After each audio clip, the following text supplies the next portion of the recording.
حدیث پاک میں ہے کتنے لوگ ہوتے ہیں ان کے نام ساری زندگی مسلمانوں کی فہرست میں رہتے ہیں، موت کا وقت آتا ہے ان کا نام مسلمانوں کی فہرست سے خارج کر دیا جاتا ہے۔ کتنے لوگ ہوں گے قرب قیامت میں یصبح مؤمنا و یمسی کافرا، نبی اسلام نے فرمایا صبح اٹھیں گے ایمان والے ہوں گے، شام سونے کے لیے بستر پہ جائیں گے ایمان سے خالی ہوں گے۔ تو بھائی یہ جو ایمان سلب ہونے کی بھی باتیں ہیں، کہیں ایسا تو نہیں کہ گناہوں کے بد اثرات کی وجہ سے ایمان ہی سلب ہو جائے، پھر کیا بنے گا؟ رحمت تو ہوگی نا ان کے لیے جو ایمان کے ساتھ چلے گئے، اور ایمان سے ہی محروم تو پھر کہاں سے رحمت کا سوال پیدا ہوا؟ اور علماء نے لکھا ہے کہ کچھ گناہوں کے بد اثرات عین موت کے وقت ظاہر ہوتے ہیں، ان میں سے ایک گناہ زنا کا گناہ ہے۔ اس زنا کے گناہ کے اثرات دنیا میں تو ہوتے ہی ہیں، موت کے وقت بھی ظاہر ہوتے ہیں۔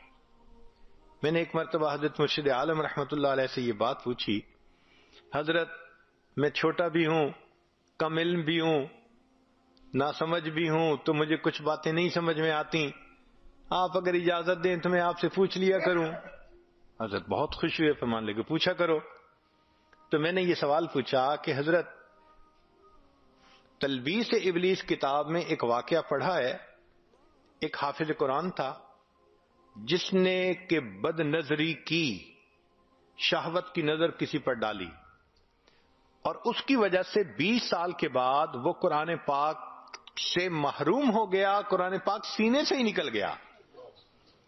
تو میں نے کہا کہ حضرت اس ایک مرتبہ کسی غیر کو دیکھنے پر اتنی بڑی محرومی کہ قرآن پاک سے محروم ہو گیا، یہ تو بہت بڑی سزا ہے۔ تو حضرت نے فرمایا اصل میں یہ اللہ کی غیرت کا معاملہ ہے۔ وہ کیسے؟ کہ اللہ تعالیٰ چاہتے ہیں میرے بندے، نعمتیں میں نے دیں، پیدا میں نے کیا، اب تیرا دل میری محبت کے لیے وقف ہونا چاہیے، یہ میرا گھر ہے۔ جب ہم اپنے دل میں اللہ کی بجائے کسی غیر محرم کو بساتے ہیں اور اس کی محبت دل میں لاتے ہیں، اب کسی عورت کے گھر ذرا کسی اور عورت کو لا کے بٹھاؤ نا، پھر دیکھو وہ کیسے ریئیکٹ کرتی ہے۔ تو فرمایا یہ اللہ کی غیرت کا معاملہ ہے، اور اللہ کو جب غیرت آتی ہے پھر اللہ تعالیٰ کوئی بھی سزا دے سکتی ہے۔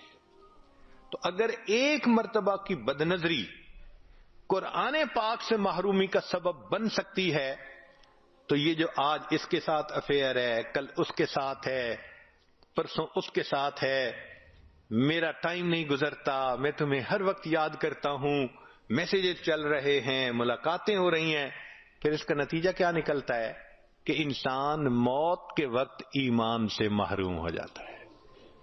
علماء نے لکھا ہے زبان پہ فالج پڑ جاتا ہے، کلمہ پڑھنا بھی چاہے کلمہ نہیں پڑھ سکتا، اللہ توفیق چھین لیتے ہیں۔